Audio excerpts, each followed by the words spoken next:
네, 안녕하십니까. 주도입니다. 자, 이번 시간 전산영어 과목인데요.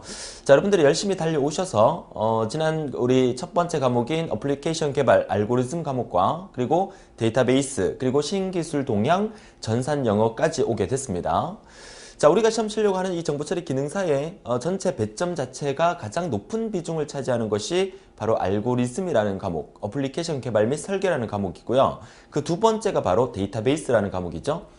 그리고 지난 시간에 우리가 공부했던 신기술 동향이라는 과목 역시 데이터베이스와 똑같이 20점의 분량으로 최근 기출문제에서 출제가 되고 있습니다. 원래 우리 배점 자체가 60점에 해당되는 알고리즘과 그리고 데이터베이스 20점, 신기술과 전산영어는 각각 10점이었던 형태의 시험 제도가 최근 우리 정보처리 기능사에서 상시 검정이 많이 활성화되고 또 알고리즘만으로 합격을 할 수 있다는 그런 생각으로 데이터베이스와 신기술 전산영어를 아예 공부를 하지 않고 시험장에 오는 사람들을 막기 위해서 최근 시험 문제에서는 알고리즘의 배점을 10점을 줄여서 한 50점 정도의 배점을 주고 그 대신에 신기술 동향 점수를 10점을 더 올려서 20점으로 이제 배점이 돼서 출제가 되고 있습니다. 참고로, 지난 제가, 알고리즘 강의, 어플리케이션 개발 강의나 또 데이터베이스 강의에서 계속해서 알고리즘은 60점 분량으로 시험에 출제가 된다라고 많이 강조를 했던 부분인데, 시험 제도는, 중간중간에 수시로 바뀔 수가 있기 때문에 여러분들이 그 점을 꼭 참조해 달라는 거 부탁을 드리고요. 그렇기 때문에 여러분들이 공부하실 때 어느 한 과목에만 치중해서는 안 된다. 이 얘기는 제가 어플리케이션 개발 강의부터 시작해서 데이터베이스, 신기술 동향까지 계속해서 강조를 했던 부분이죠. 여러분들은 제 강의를 열심히 끝까지 들어와 주셨다면 충분히 그런 고민하지 않고 배점에 대한 고민을 하지 않고 충분히 쉽게 합격할 수 있다고 자신 있게 말씀을 드립니다. 그래서 이번 시간에 전산영어 실무 같은 경우에는 우리 기능사에서 출제되는 전산영어는 역시나 용어 위주로 출제가 될 거고요. 전산영어 자체가 그렇게 복잡하게 어떤 영어의 지문이나 그러니까 어려운 얘기 할 때마다 이런 메시지가 뜬다, 그죠? 자, 어려운 지문이나 영어의 어떤 문법적인 부분을 알아야만 풀 수 있는 그런 형태의 문제는 출제가 되지 않습니다.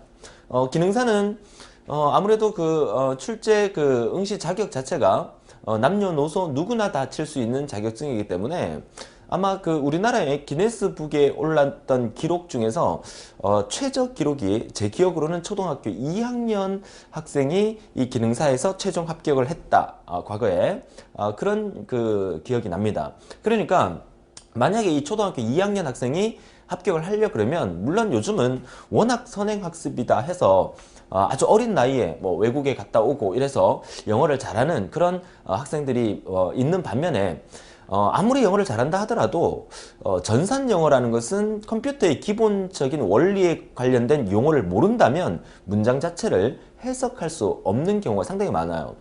제가 가르친 수많은 학생들 중에서 영어 영문학과라든가 영어를 전공한 학생들조차도 대학교에서 영어를 전공한 학생들조차도 전산 영어 관련 지문을 내놓으면 잘 해석을 제대로 못하는 경우를 제가 많이 봤었어요. 그 이유는 뭐냐면 지식이 없기 때문이죠. IT 관련의 지식이 없는 상태에서 아무리 영어를 잘한다 하더라도 그 문장을 이해를 못하는 경우가 상당히 많이 있었다는 얘기입니다. 자, 그러니까 우리가 이 전산영어 과목을 10점 만점에 10점을 획득하려면 어떻게 해야 되느냐? 기본 영어가 돼야 되고, 그쵸? IT 관련 지식도 있어야 되고, 이 두 가지가 다 있어야만 만점을 받을 수 있다는 얘기죠. 자, 그렇다면 우리는 어떻게 해야 될까? 기능사에서 전산영어를 만점 받으려면 어떻게 해야 될까? 이렇게 묻는 경우가 많은데 저는 이렇게 대답하겠습니다. 전산영어 만점 받으실 필요 없습니다. 그죠? 자, 우리는 알고리즘이라는 과목 50점 배점으로 나오든 60점 배점으로 나오든 비중이 가장 크고 그 다음에 데이터베이스, 그 다음에 신기술 동향이 크죠. 자, 우리말로 나오는 데이터베이스 제가 6개의 강의로 본 강의를 보내드렸는데 데이터베이스 6개 강의만 들으면 충분히 20점 맞을 수 있고요. 신기술 동향은 조금 까다로워요. 왜냐하면 최근 신기술 동향에 관련된 용어는 계속해서 쏟아져 나오기 때문에 그 어떤 용어가 나올지는 모르는 거죠. 그러니까 신기술 동향은 20점 만점이라 그러면 한 10점 정도를 목표로 하시면 돼요. 그쵸? 그럼 전산 영어는 만점을 목표로 합니다. 그죠? 실수로 한 개, 두 개 틀릴 수 있습니다. 그런데 우리 기능사에서 나오는 전산영어는 이니셜 위주로 출제가 되기 때문에 여러분이 그렇게 걱정 안 하셔도 되겠어요. 그러니까 그 이니셜을 잘 찾아낼 수 있으면 여러분들이 충분히 전산영어에서도 10점 만점에 10점을 다 맞을 수 있는 그런 형태입니다. 그래서 제가 이번 강의를 통해서 전산영어 시험이 어떻게 진행이 되고 또 전산 영어를 준비하기 위해서 그래도 컴퓨터 관련된 영어를 조금은 알고 있어야 되기 때문에 컴퓨터를 소개하는 전산 영어 지문을 몇 가지 보여드리면서 여러분들이 전산 영어를 어떻게 하면 만점 또는 실수로 한두 개 틀려서 한 6점 정도는 획득할 수 있는 그런 방법이 뭐가 있을까? 그 부분에 대해서 이번 시간에 수업을 해드리고 그래서 전산 영어는 이번 딱 한 개의 강의로 마무리를 하도록 하겠습니다. 사실 그 전산 영어 관련 문제 같은 경우에는 여러분들이 필기를 다들 합격하셨기 때문에 필기 시험에 필기를 공부할 때 나왔던 그 전반적인 컴퓨터에 관련된 이론들 있죠. 그런 이론들이 나오는 내용이거든요. 그래서 그런 이론적인 설명은 필기 강의 때 다 해드렸고 이미 여러분들은 필기를 합격하셨기 때문에 필기의 내용들은 어느 정도 기억하고 계실 거라고 봅니다. 또 이렇게 얘기하니까 선생님 필기 다 알아야 됩니까? 뭐 저는 필기를 벼락치기로 합격했는데 어떡합니까? 이렇게 말씀을 하시는데 뭐 상관없습니다. 다 잊어버려도 상관없어요. 전산 영어를 어떻게 하면 최소한 6점을 맞을 수 있는지 그 부분에 대해서 이번 한 강의로 모든 것을 다 알려드리도록 하겠습니다. 자, 그러면 이번 시간 학습 내용 보도록 하죠. 자, 이번 시간 학습 내용은 하드웨어와 소프트웨어에 관련된 얘기와 그리고 유비쿼터스 컴퓨팅이라는 얘기에 대해서 컴퓨터에 관련된 전산 영어 지문을 보여드리겠습니다. 그렇다고 해서 제가 영어 전공이 아닌데 여러분한테 뭐 문법적으로 영어 지문을 설명해드리고 그러지는 않겠습니다. 또 제가 이 영어 발음을 또 정확하게 또 네이티브 스피커처럼 발음을 할 수도 없는 부분이에요. 뭐 수업 듣다가 대우쌤 영어를 잘 못하시는데요 뭐 이렇게 불만을 표출하셔도 안 됩니다. 저는 영어 전공이 아니에요. 그죠? 영어로 지문이 나온다 하더라도 그 영어 지문을 해석해 놓으면 그 해석된 내용을 제가 설명할 수 있는 거지 영어로 번역을 하라 그러면 저도 솔직히 자신이 없습니다. 뭐 솔직한 건 솔직한 거니까. 그쵸? 자, 그러면 첫 번째 질문 한번 보도록 하죠. 좀 빡빡한 질문인데요. 자, 컴퓨터의 하드웨어에 대한 얘기를 하고 있습니다. 자, 컴퓨터의 하드웨어. 자, 우리가 여러분들이 지난 정보처리 필기 강의를 들으셨을 테고요. 물론 혼자 독학하신 분도 계실 거고 뭐 운이 좋아서 하룻밤 밤샘이 해서 붙은 분도 물론 계실 겁니다. 자, 이 컴퓨터의 하드웨어라고 하는 것은 컴퓨터의 기계를 의미하는 거죠. 그렇죠? 컴퓨터의 기계, 이 하드웨어는 우리 인간이 만든 기계예요. 그죠? 그럼 이 하드웨어를 잘 운영하려고 그러면 필요한 게 뭐 있습니까? 소프트웨어가 필요하죠. 소프트웨어라는 프로그램이 필요해요. 그러니까 하드웨어와 소프트웨어가 잘 결합해야 우리가 쓸 수 있는 컴퓨터가 된다는 얘기죠. 그러면 이 하드웨어라는 것은 기계를 의미하는 겁니다. 그래서 여기 설명이 퍼스널 컴퓨터 is 하고 설명이 되고 있어요. 여기서 말하는 퍼스널 컴퓨터는 개인용 컴퓨터죠. 여러분 집에 쓰는 컴퓨터를 얘기하는 거예요. 뭐 퍼스널 컴퓨터의 대부분은 여러분 집에 쓰는 데스크탑 컴퓨터도 퍼스널 컴퓨터고 여러분이 들고 다니는 노트북 컴퓨터도 퍼스널 컴퓨터예요. 그렇죠? 그 퍼스널 컴퓨터에 대한 설명을 장황하게 해주고 있는데 제가 따로 읽지는 않겠습니다.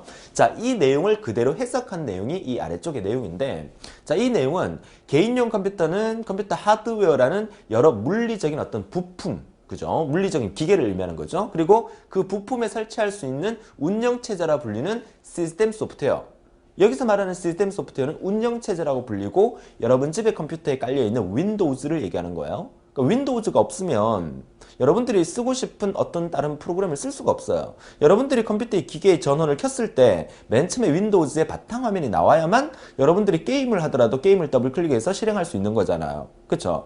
요즘은 스마트폰이 대세기 때문에 여러분이 들고 다니는 스마트폰 같은 경우에도 OS 운영체제가 있어야 돼요. 그쵸? 뭐 삼성이나 뭐 LG나 이런 스마트폰 쓰시는 분들은 안드로이드 운영체제라는 게 있어야 되고 또 아이폰을 쓰시는 분들은 iOS라는 운영체제가 있어야 일단 바탕화면이 나와야 거기는 앱을 손가락으로 터치를 해서 그 앱을 실행할 수 있는 거잖아요. 그러니까 하드웨어라는 스마트폰이라는 기계를 운영할 수 있는 OS, 오퍼레이팅 시스템이 바로 운영체제고 그게 바로 시스템 소프트웨어라는 거죠. 하드웨어와 우리 인간의 만남을 연결시켜주는 역할을 하는 거죠. 그렇죠? 자, 운영체제로 불리는 시스템 소프트웨어와 사용자가 원하는 기능을 실행하기 위해 다수의 응용 프로그램으로 이루어진다. 자, 여기에 대한 설명이 컴퓨터의 기계적인 하드웨어 그리고 우리가 사용할 수 있는 응용 소프트웨어. 이 응용 소프트웨어가 뭡니까? 영어로 하면. 그게 바로 어플리케이션, 앱이라는 의미죠. 우리 인간이 기계를 이용을 해서 앱을 사용을 하려고 하면, 그죠? 중간에 OS라는 운영체제인 시스템 소프트웨어가 필요하다. 이 말을 설명해 주고 있는 겁니다.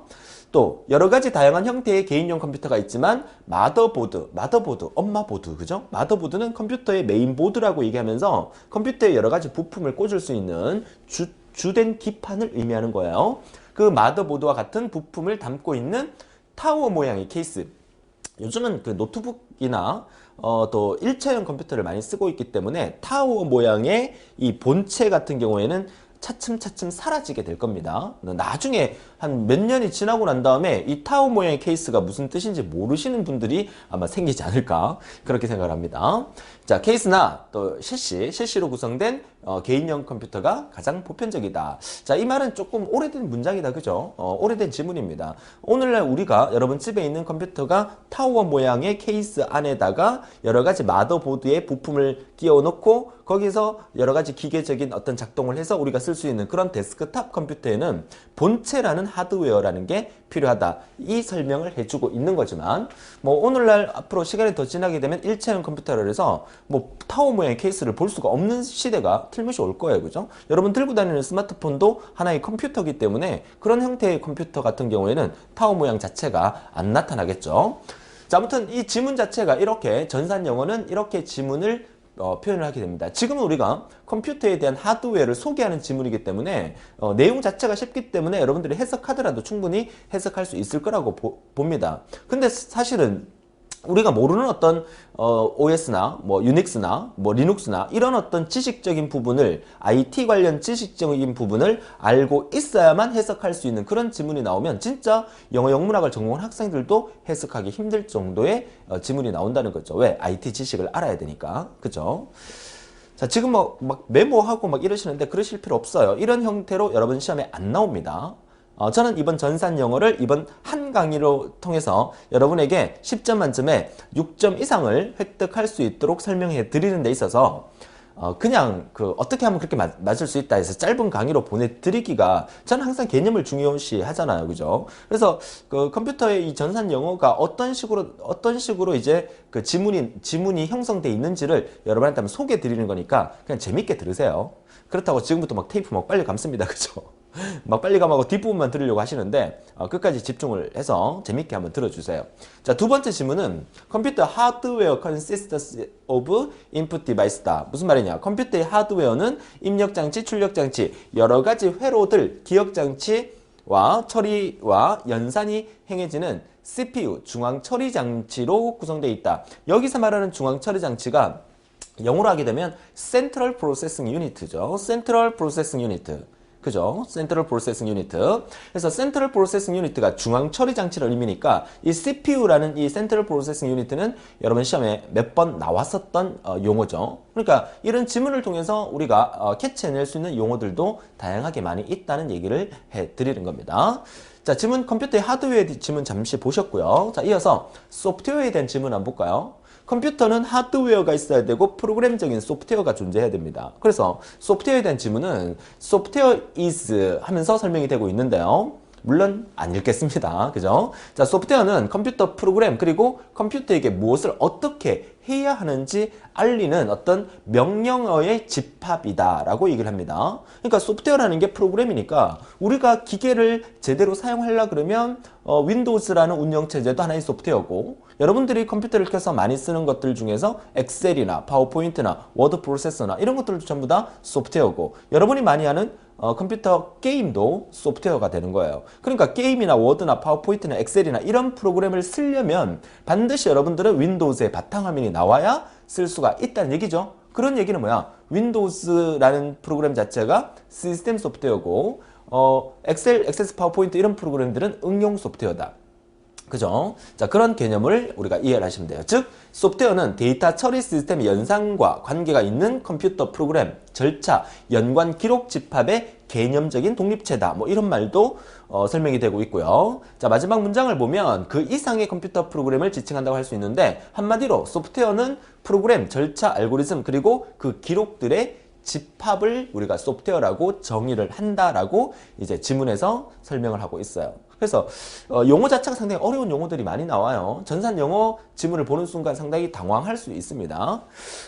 물론 여러분 기능사에서 이렇게 빡빡한 지문이 출제되지 않습니다. 이따 뒷부분에 설명을 드릴 거예요. 근데 시험 제도는 언제 어떻게 또 바뀌어 나갈지 모르기 때문에 여러분들 항상 그 어떤 경우라도 대처를 할 수 있어야 되기 때문에 제가 이런 지문을 보여드리는 겁니다. 자, 그러면 뭐 길게 끌 거 없고요. 자, 유비쿼터스 컴퓨팅이라는 지문 하나만 더 보고 여러분 시험에 실제로 나오는 형태가 어떻게 나오는지를 보여드리도록 하겠습니다.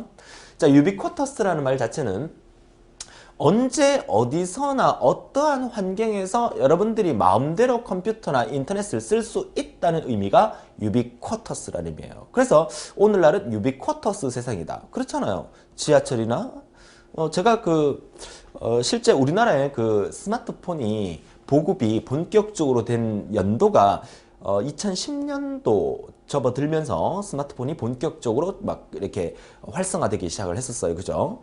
제가 2009년, 2010년, 2011년 이때 잠시 외국에 좀 나가 있었어요. 공부를 조금 더 하기 위해서. 자, 외국에 나가 있었는데 외국에서는 아무래도 IT 그 시장이 우리나라보다 뒤떨어지기 때문에 스마트폰이 제가 외국에서 보기는 했지만 제가 필요성을 못 느껴서 사용을 많이 안 했었어요. 그리고 2012년도쯤에 제가 귀국을 하면서 주위의 사람들이 전부 다 스마트폰을 들고 있는 거야. 스마트폰을 들고 있는데 제가 지하철을 타거나 또 어떤 뭐 공공장소에 이렇게 가니까 전부 다 사람들이 이러고 있는 거예요. 그죠? 폰 하나 들고 이러고 있는 거야. 그 모습이 좀 너무너무 신기했던 거예요. 완전 그 미개인이 된 듯한 그런 느낌을 받았는데 오늘날은 이 유비쿼터스 시대이기 때문에 여러분들이 길 가다가 아무 때나 여러분이 원하는 정보를 스마트폰을 통해서 볼 수 있고 또 정보를 보낼 수도 있고 이런 세상이 벌써 온 거잖아요. 그렇죠? 물론 시간이 조금 더 지나게 되면 스마트폰 자체를 들고 다니는 시대도 사라질 겁니다. 그죠?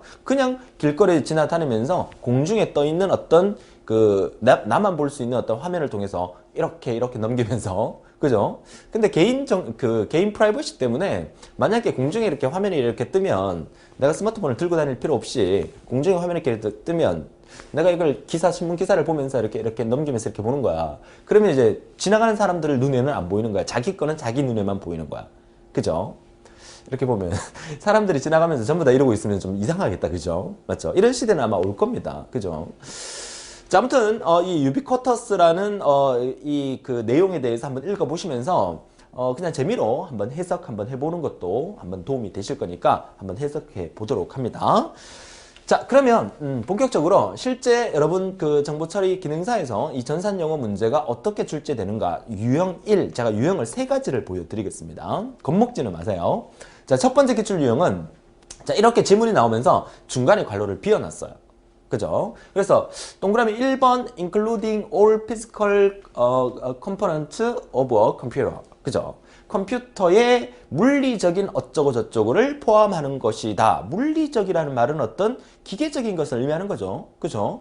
그러니까 여기까지 딱 해석하니까 1번 답이 뭔지 알겠어요. 그죠? 자, 한글로 해석해 보니까 컴퓨터의 물리적인 어떤 구성 요소를 모두 포함하고 있는 것을 우리가 뭐라 그런다? 하드웨어라 그런다는 거죠. 그죠? 그러면 소프트웨어라는 부분도 우리가 읽어보면 데이터와 이 하드웨어가 특정 작업을 수행하기 위한 명령어의 집합을 제공하는 명령어의 집합 아까 나왔었죠. 그 명령어의 집합을 우리가 뭐라 부르냐? 소프트웨어라고 부른다. 그래서 실제 여러분 시험이 정보처리 기사나 정보처리 산업기사 같은 경우에는 문제가 이런 식으로 출제가 됩니다. 그죠? 그러니까 이런 식으로 출제가 되면 문제 지문을 정확하게 해석할 수 있어야만 이 답을 찾을 수 있는 이런 형태의 문제가 출제되는데 다행히도 우리 기능사에서는 이렇게 출제된 적이 한 번도 없었습니다. 그죠? 다행이죠. 그죠? 그러면 출제형 두 번째를 한번 보여드리겠습니다. 자, 출제형 두 번째는 그나마 앞에 내용보다는 조금 괜찮아요. 왜냐하면 단답형으로 예를 들어서 the B is, B라는 것은 이런 것이다. 또 CR 해서 C라는 것은 이런 것이다. 그리고 D provide a service 이거는 이런 것이다. 그죠? 그러니까 이 is는 이런 것이다. 그러니까 뭐는 뭐다. 이런 식으로 문제가 출제가 된다는 거죠. 그래서 뒷문장을 자세히 읽으면서 해석을 하면 답이 무엇인지를 찾을 수 있는 이런 형태의 문제가 또 출제가 됩니다. 기능사에서 이렇게 출제가 된 적이 있습니다. 물론 조금 이 내용 자체는 좀 어려운 내용이지만 최근 기사산업기사에서도 이렇게 출제되는 경향이 더 많습니다. 그죠? 자, 그러면 여러분들은 이렇게 출제된다 그러면 내용 자체는 쉬울 거예요. 그죠? 기본적으로 이 그 정보처리 기능사가 응시 자격 요건에 대한 제한이 없기 때문에 초등학생들도 시험 친다고 가정했을 때 초등학생들이 정규 그 수업 시간에 영어를 배우는 그 나이가 초등학교 한 4학년, 5학년부터 배우지 않겠습니까? 그죠? 물론 그 유치원부터 시작해갖고 다 배우는데, 그러니까 공교육에서 말하는 거죠. 그렇죠? 그러니까 이 초등학생들이 이런 부분들을 해결할 수 없기 때문에 이렇게 출제는 잘 하지 않을 거예요. 그렇죠? 그러면 이제 자신감을 본격적으로 들이죠. 그러니까 이번 시간에 사실은 이 얘기 하려고 여기까지 시간을 끌은 건데, 실제로 여러분들이 시험에 나오는 유형은 이런 식으로 매번 나오고 있습니다. 다행이죠. 자, 이게 무슨 말이냐면 관련한 내용에 가장 적합한 번호를 답한 보기에서 한 가지만 선택하여 답안지에 해당 번호를 막 하세요. 이렇게 나와요. 그러면 1번, 2번, 3번, 4번인데 보세요. 자, 동그라미 1번의 답이 뭐냐? 자, 동그라미 1번의 답은 영어 원문으로서는 Dynamic Random Access Memory다. 다이나믹 랜덤 액세스 메모리다. 친절하게 한글로도 해석을 해줍니다. 다이나믹이 동적이라는 뜻이죠. 동적 램, 다시 말해서 동적 메모리를 나타내는 거예요. 동적 메모리. 그래서 다이나믹 랜덤 액세스 메모리의 약자가 뭐냐라고 묻는 거죠. 약자가 뭐냐라고 묻는 건데, 그래서 그 약자를 우리는 여기서 다시요. 자, 펜이 그죠? 다이나믹 랜덤 액세스 메모리 약자를 따서 DRAM, D램이 답이라는 거죠. 그죠? 자, 이렇게 문제 나오면 여러분 충분히 답을 맞출 수가 있으시겠죠? 그죠? 쉽지 않습니까? 그 다음에 이 ALU라는 것은, 자, 이 ALU가 우리말로 하면 산술 논리 연산 장치예요. 이거는 영어 단어를 좀 알아야 맞출 수가 있겠죠. 산술적이다 라를 영어로 하면 arithmetic, 그죠? arithmetic. 스펠링이 조금 틀릴 수는 있습니다. 그죠? 우리는 완전 주관식이 아니니까. 자, arithmetic, 그 다음에 logical, 그 다음에 장치, unit. 자, 이거의 약자라는 거죠. 그죠? 그러니까 산술과 논리의 장치다. 산술 논리 연산 장치다. 산술 논리 연산 장치다. 그래서 이 말을 우리가 답항 보기에서 ALU의 약자가 뭘까? 그러면 이 ALU의 약자가 뭐 예를 들어서 그 답항을 찾아보니까 뭐라고 되냐면 오토, 뭐 로직, 뭐 유니트, 뭐 이렇게 나올 수도 있겠죠. 근데 오토는 뭐 자동이라는 뜻이니까 산술이라는 말과는 맞지 않으니까. 그래서 기본적으로 영어 단어를 조금 이렇게 유추해낼 수 있다면 맞출 수 있는 이런 형태로 문제가 나올 거고요. 그렇죠? 자, 이런 경우가 더 많죠. 자, 이 부분은 뭡니까? 다이렉트 메모리 액세스니까 직접 메모리를 액세스, 접근한다는 뜻이죠. 자, 다이렉트 메모리 액세스, DMA입니다. 그래서 이거는 답은 뭐겠어요? 직접 접근 장치 또는 직접 접근 메모리, 뭐 이런 식의 답이 있는 것을 찾아주시면 되겠죠. 그죠? 자, 4번 문제 역시나 랜덤 액세스 메모리, 랜덤, 뭐 마구잡이로, 지 마음대로 뭐 이런 뜻입니다. 그래서 임의로 접근하는 기억 장치다. 랜덤 액세스 메모리의 약자가 램이 되겠죠. 램. 그럼 두 번째, 리드 온리 메모리 약자는 뭡니까? 롬이 되겠죠. 롬. 그죠? 읽기용 기억장치다. 읽기 전용 기억장치다. 자, 보세요. 자, 만약에 이 문제가 여러분 시험에 나왔다면 사실 이거 하나는 틀릴 수 있습니다. 그죠? 산술 논리 연산 장치가 뭔지 물론 여러분 필기 시간에 다 배웠던 거야. 그죠? 필기 공부할 때 다 배웠던 건데 시간이 지나서 까먹었다 해서 이거 하나 틀렸더라도 나머지는 충분히 맞출 수가 있는 거예요. 근데 하나 여러분 집중하셔야 될 게 뭐냐면 지난 그 데이터베이스 마지막 시간에 제가 이런 얘기를 해드렸을 거예요. 그죠?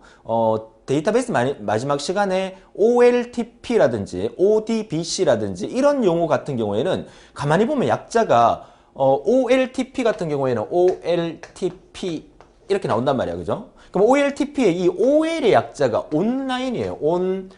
ONLINE. 이 온라인의 약자를 O만 쓴 게 아니고 OL 두 개를 쓴 거야. 그러니까 OLTP의 약자가 온라인 트랜잭션 어쩌고저쩌고 트랜잭션 그 다음에 프로세스 자 이렇게 처리되어 있으면 여러분들이 이 약자를 O, T, P 이 약자를 선택할 가망성이 있다는 거야. 그러니까 온라인 트랜잭션 프로세스라는 말이 여기 들어가 있고 우리말로 온라인 어떤 작업을 어떤 처리하는 거다라는 말이 들어가 있고 약자가 뭐냐라고 물었을 때 답항에 OLTP도 있고 또 뭐가 있을 수 있어? OTP가 있을 수도 있단 말이야. 그러면 여러분들은 이거를 답을 하는 경우가 생길 수 있는 거예요. 그죠? 이런 건 어떻게 하겠습니까? 근데 될 수 있으면요. 될 수 있으면 지금처럼 이렇게 딱딱 끊어지는 답보다는 이렇게 그 약자를 주어지고 이게 답인 문제가 최근 들어서 더 많이 나오고 있어요. 무슨 뜻인지 아시겠습니까? 그러니까 여러분들이 많은 용어를 통해 가지고 이 약자가 이렇게 쓰이는구나 이 개념을 조금 알고 있어야만 실수를 안 할 수가 있겠죠. 그렇다 하더라도 전산영어 우리 전체 한 개의 배점이 2점이니까 10점 만점에 우리의 목표는 뭐라 그랬어? 6점 정도는 맞는 게 목표로 하자. 그렇죠? 그렇게 정했기 때문에 충분히 뭐 이런 경우가 아니라면 뭐 3개 정도는 충분히 맞출 수 있을 거라고 저는 확실히 말씀을 드립니다. 그죠? 자, 어떻습니까? 전산 영어 기출 문제가 실제로 여러분 시험에 어떻게 출제되는지 아실 거예요. 그래서 사실은 전산 영어 수업 시간에 또 뭐 강의를 뭐 3개, 4개 뭐 길게 만들어서 여러분한테 많은 용어를 보내드린다기보다는 전산 영어 시험이 어떻게 나오는지를 알고 난 다음에 어차피 전산 영어 관련 문제는 필기 때 공부했던 내용이나 또는 데이터베이스 관련된 용어나 지난 신기술 동향에서 관련된 용어나 이런 것들이 영어화돼서 문제가 출제되는 경우가 대부분이기 때문에 그죠? 항상 공부를 하면서 전산 영어를 대신해서 여러분들이 데이터베이스의 어떤 용어라든지 신기술 용어도 영어로 많이 눈여겨봐 두시면 도움이 되실 거라는 거죠. 그렇죠?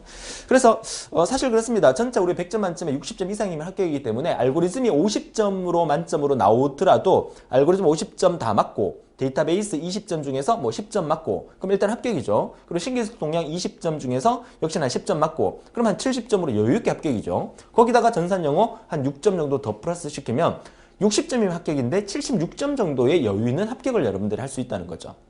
그렇죠. 그래서 전산 영어 강의는 여기까지만 해드리도록 하겠습니다. 자, 욕심 같아서는 많이 보여드리고 해드리고 싶지만 이 전산 영어라는 이 과목 자체를 가지고 여러분들이 너무 시간을 많이 소비하시면 안 됩니다. 여러분들이 중점적으로 공부해야 될 과목은 어플리케이션 개발, 알고리즘하고 그 다음에 데이터베이스는 개념 위주로 공부하면 편하기 때문에 데이터베이스 위주로 공부하시고 신기술 동향 용어는 시험 치기 한 3, 4일 전부터 제공해드리는 그 용어 위주로 암기를 해주시면 여러분들은 충분히 합격할 수 있다고 말씀을 드립니다. 자, 그래서 이번 전산영어 강의는 여기까지 해드리도록 하고요. 다음 시간은 역시나 여러분들이 전산영어를 다 들었다면 기출문제 풀이 특강 중에서 알고리즘에 해당되는 어플리케이션 개발 관련 문제풀이를 한 번 더 들어주시고요. 시험 치러 가기 직전에는 반드시 신기술 동향 관련 용어를 한번 쭉 용어집을 정리를 해서 한번 외우고 시험 치러 가는 여러분이 되셨으면 한다는 거 말씀을 드리겠습니다. 자, 전산영어 시험 어떻게 나오는지 잘 정리하셨죠? 전산영어 문제 10점 만점에 6점 정도는 맞는 걸 목표로 하면서 이번 시간 마치도록 하겠습니다. 오늘도 즐거운 하루 되시고 다음 다른 강의에서 뵙도록 하겠습니다. 수고하셨습니다.